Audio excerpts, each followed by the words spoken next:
everybody. Welcome back. Mrs. Ruffin here, and today we are going to be focused on watercolor landscape painting.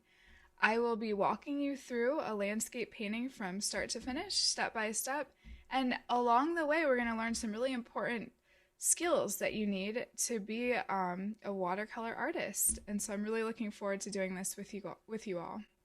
Let's look at our memory verse first. It's found in John 1:12. And it reads, "For all who did receive him, who believed in his name, he gave the right to become children of God." Let's pray. Lord, I just thank you for your amazing grace, for the fact that you did give us the right to become children of God through your name.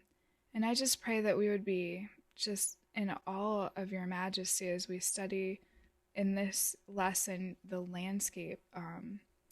It's just really key to slow down and see your world and be able to use our artistic learning to glorify you.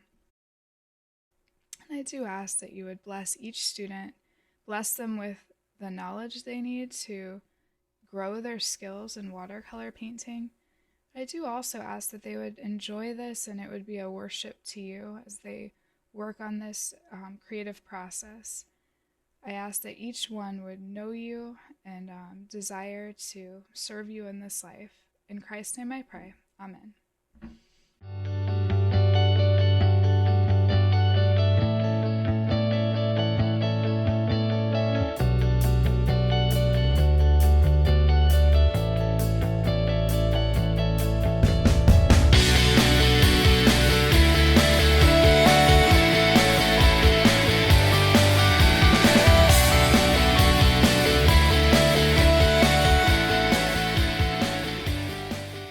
And now let's take a look at the image. We have a lot of detail in the clouds, and what I decided to do just to make it easier for you guys is to help you see the way you want to see artistically. And so you want to blur this image so that all of the values are kind of the focal point and not the details. So I took this into Photoshop and I just blurred it, and you can get a copy of that blurred image along with the detailed copy of the image in the link below. Now we want to mix our watercolor paints. Looking at the image, I went ahead and created a list of the mixes you should come up with based off of what this image looks like, just to make this step easier for you. So you'll see all those colors below. So I always begin with thumbnail studies. This just is a nice way to figure out how the colors are going to play together, and also the amount of water that you want on your brush to begin with.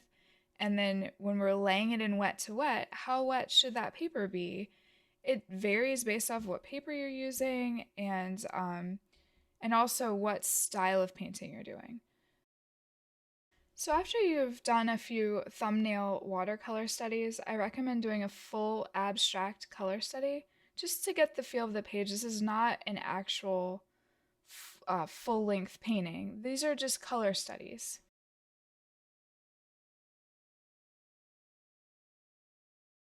First thing you need to do is tape a sheet of paper to a board, something firm, or just right down to the table. Either way is fine. So now I want you to grab your 2H pencil, and we're just going to loosely sketch our scene.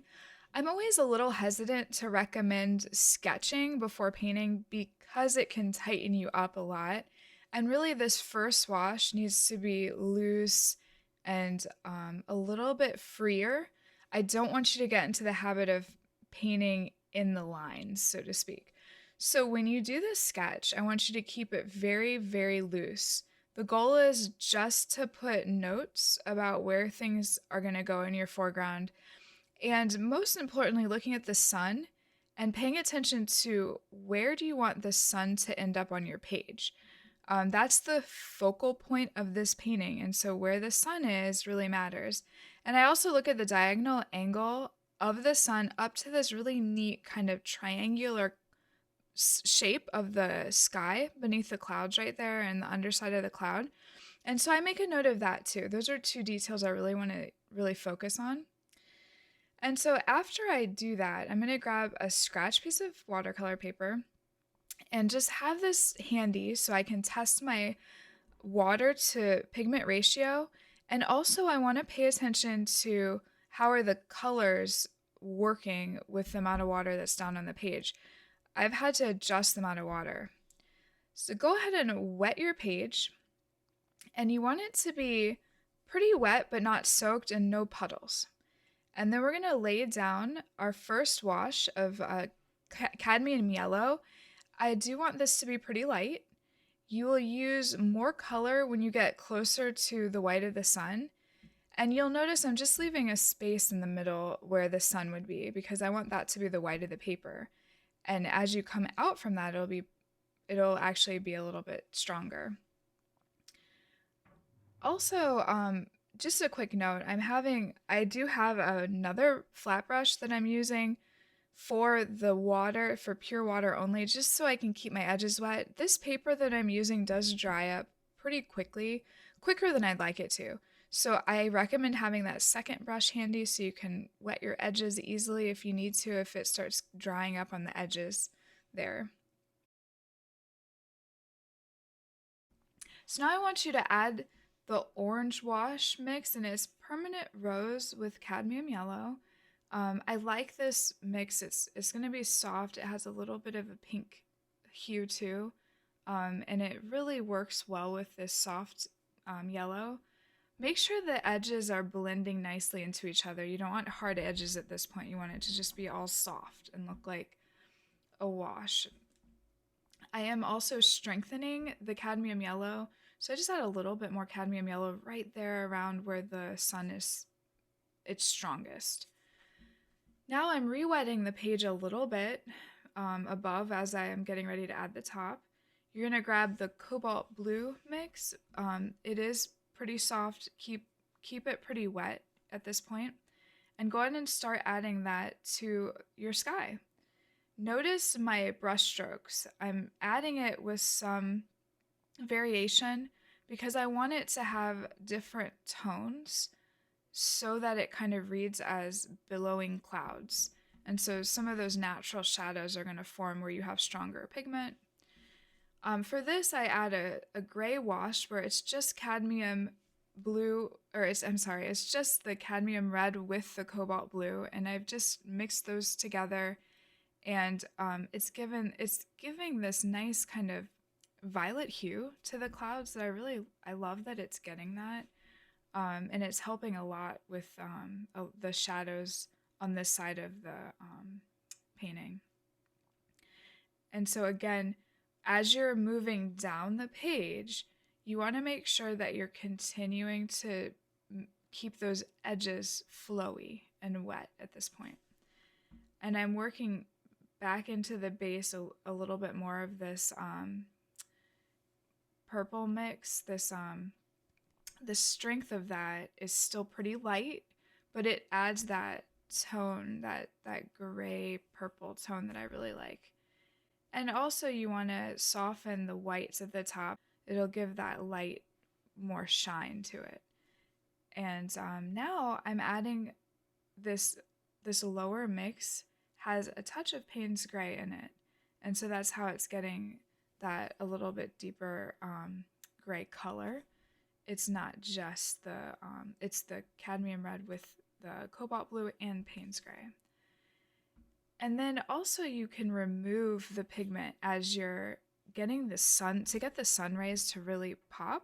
What I'm using is using the tissue and removing, and this is a technique called lifting, and we're removing some of the pigment so that it looks like the sun ray is shining right there on top of the cloud. Now, as you are working in stronger pigment colors at this point, you want to make sure that you start reducing the color of, you want to reduce the amount of water that you're using. So I do dab it a little bit with the tissue to get it less water. Now you're going to go back to your orange mix. This is something where I saw the need to add a little bit more warmth under these shadows. I wanted those shadows to look shiny. this is a straight cobalt mixture back up in the sky. I'm deepening the clouds, and you see how you can just vary the shape of them. But at this point, we're going to use a drier brush. So it's very important that you dip the brush on a paper towel or tissue before you go back on top of the wet page, or you'll get what's called a cauliflower edge where it just starts bleeding and looking white. And so you want to add, as you're adding more strength to the colors here, to the tones and getting darker with the sky, you want to make sure that you're keeping the brush drier than it was before and the pigment stronger. So that's how we stage it up. Watercolor, remember, is always working wet to dry, and we're going to get drier as we go. Now, this little section here, I really wanted to try to capture that little piece of sky and get it nice and square, and I didn't heed my own advice and I dropped a whole bunch of water right there. And so here's a good example of how to solve that. Pretty quickly, just get a towel or a piece of tissue, paper towel, and dab it so you can get it up. And then as I was dabbing, I realized, oh, I can get some of the clouds. And so I'm using the lifting method to get some of those softer, lighter clouds pulled out there. But so, there is some freedom. You can make some mistakes, obviously, and you learn how to correct them as you go. As I add this lighter hue, it's tricky because, I need a stronger pigment. So I just make sure that I'm dabbing it. That's all I'm doing. And here I'm just boosting the contrast of the light by adding this darker tone here with a little bit more Payne's gray in the mix. And adding these shadows, the goal really is to get the clouds darker so the light looks brighter. And so that's what's happening down below. And then I add a little bit more water to the mix up at the top where it's really just the paper. So I can give those white clouds a little bit more dimension. And you want to soften the whites around the page and just let the sunlight shine. Next, what we're going to do here is add more clouds into the sun. One of the most captivating things about this image is the clouds that are kind of just covering the sun a little bit. And I wanted to catch that. So I'm putting the clouds in front of the sun and then blotting. And when you blot it, it allows those clouds to look like the sun's fighting through.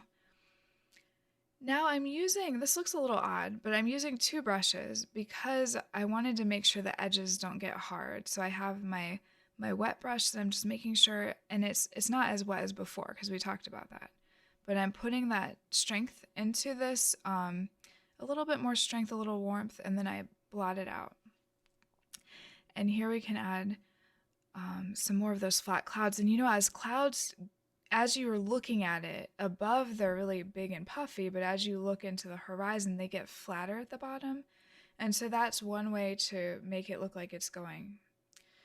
So after letting it dry, what I'm doing here is making sure that as I'm moving further away from the front, it gets lighter and lighter. And you see I used a stronger blue-gray mix with just Cobalt Blue and Payne's Gray, and it's dark. It needs to look like a silhouette. Okay? And see it as one shape, one form. I'm not so concerned with all the detail on the foreground because I really wanted this painting to be about the sun. So I just sort of made up a few things. I'm thinking this could be a barn right here, and there's some like corn and a road. But the idea is you want it to look like it's going back so that the sky also looks like it's kind of going back away from you. And with such a high contrast sky, it's tough to do that. So I was using the road as a way to try to help that. I added that warm mix with the permanent rose and the cadmium yellow to the road to try to get that to shine. I do wish it shone a little bit more. I recommend maybe adding a little less Payne's Gray like I did I added a little bit more than I really needed to. And here I'm testing the colors. I'm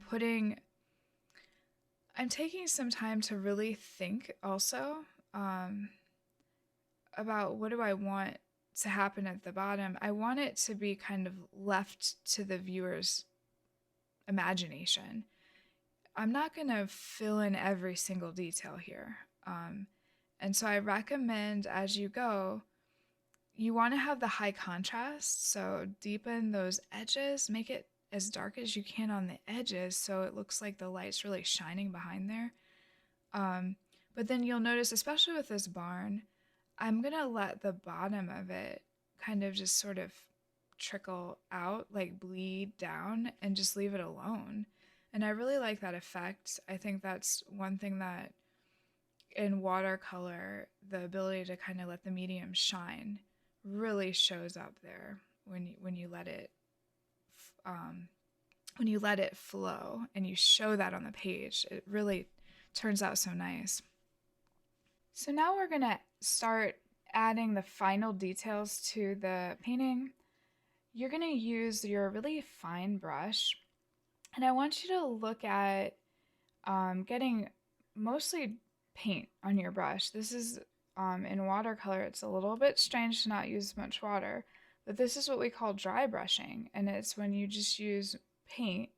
And I'm using the Cobalt Payne's Gray mixture, but any dark mixture would work. The idea is just to get it dark and really full of paint. And we'll do the details with that pretty dry brushed, these final details.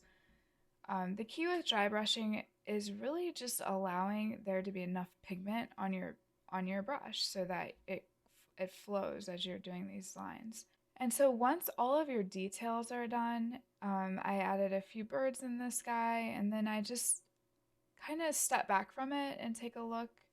And one thing you'll notice, at least I noticed at this point, is my road right here. I decided it needed an end game, and so I added some distant mountains. So now you are ready to take off the tape. Make sure you pull the tape away from you, away from the painting when you pull it off. And I recommend looking at the painting to see is there anything else. Sometimes when you take the tape off, you start seeing things. And so what I saw was a need to add another, I'm converting a scene that was kind of more of a city scene to a country scene. And I had these weird streetlights, and I'm thinking, the streetlights don't really make sense on this country road. Let me think that through. And so I decided to turn these streetlights into like a telephone pole. And so I created the telephone pole look, and then I wanted to have something closer in the foreground to draw the viewer into the painting. And I recommend you think about that. Having something large in the foreground really helps situate the painting so it doesn't look like we're just looking at something really far away, but we're being drawn into it by having something close. And so I bring one of these telephone poles closer to the viewer, and I am practicing. So you'll notice that this is kind of a dangerous thing to do. Okay, I've already pulled off the tape, I'm done. And I'm like, oh, just one more thing. So you have to be really careful about how you do this because you don't want to just make a mistake.